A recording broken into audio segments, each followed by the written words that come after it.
या national level. मैं चाहूंगा क्योंकि फिर मीडिया के आईसीडीएस के लिए ये डिपार्टमेंट की तरफ से हमारा को सब शुक्रिया आपका डिपार्टमेंट देश के लोगों का तालियां को मैंने निसार साहब के लिए पेश करें और इसके बहुत बात शान की जानिब से और डिस्ट्रिक्ट ऑफिसर्स को तकरीब हमारे ज़िला की शान और यहाँ जो स्काई मार्शल आर्ट चैम्पियनशिप की चैम्पियन हनाया निसार की इसमें एजाज़ में हमने ये तकरीब रखी थी।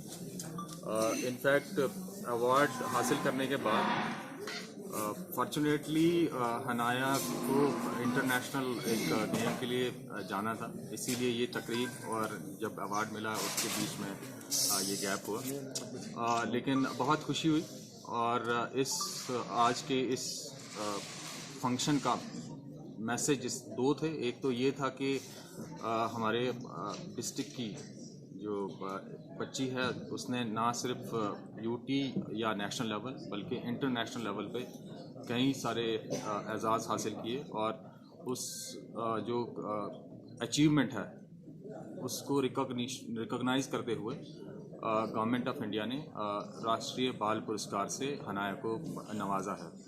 तो उसी चीज़ को लेके यहाँ पे ये तकरीब थी और एक इम्पॉर्टेंट मैसेज। बहुत डिले हो गया, मेरा ही टूर्नामेंट था काठमांडू नेपाल में, मेरा 7th साउथ एशियन था।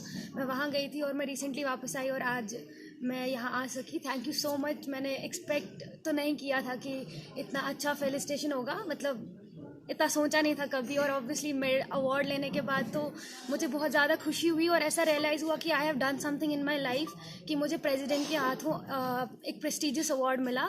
और मेरी रिक्वेस्ट सभी पेरेंट्स से यही रहेगी कि वो अपनी पर्टिकुलरली गर्ल्स को, बेटियों को आगे आने दें, क्योंकि हमें देखते हैं लड़कियों को यूजुअली अंदर ही रखा जाता है, ज़्यादा से ज़्यादा स्कूल एकेडमिक्स में ही लगा दिया जाता है। तो जैसे मैं हूँ, मैं अगर स्पोर्ट्स के फील्ड में अच्छी हूँ तो हो सकता है कोई किसी दूसरे फील्ड में अच्छा होगा, या आई ऑलवेज बिलीव कि मेरे से ज़्यादा कोई बेटर भी होगा लेकिन शायद उसको अपॉर्चुनिटी नहीं मिलती होगी।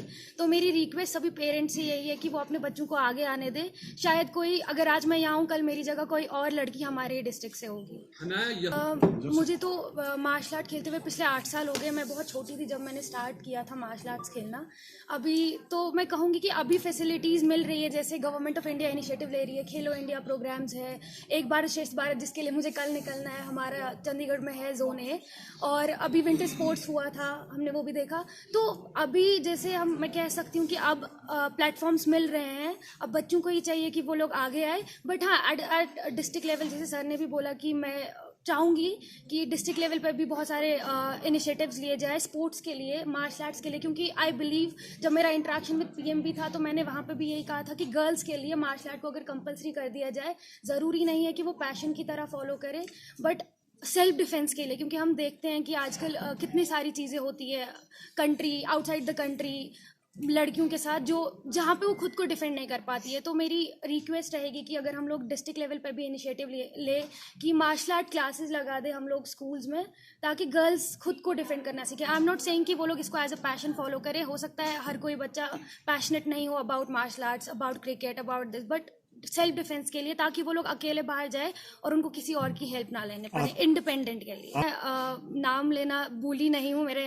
दिमाग में अभी भी है मेरी कोच मीर सलमा रशीद, जिसको ये सारा क्रेडिट जाता है, क्योंकि अगर मैम मेरे स्कूल में एज अ फिजिकल टीचर नहीं आती तो मैं शायद कभी मार्शल आर्ट्स के फील्ड में ही नहीं आती, या मैं कह सकती हूँ मैं कभी स्पोर्ट्स के फील्ड में नहीं आती। मेरी कोच मेरे स्कूल में एज अ फिजिकल टीचर आई, उन्होंने गेम के बारे में बोला। बैक देन इतना इंटरेस्ट नहीं था, क्योंकि मार्शल आर्ट को हमेशा मार्शल आर्ट सुनते तो डर लग जाता है। क्रिकेट देखा था, हॉकी देखा था, फुटबॉल देखा था, लेकिन मार्शल आर्ट कभी नहीं देखा था। मैम ने सिखाया, since then till now ma'am का सपोर्ट है, तो मैम ने ही इंट्रोड्यूस कराया है मुझे मार्शल आर्ट्स। तो इसके एम साथ में लॉ परस्यू करना है,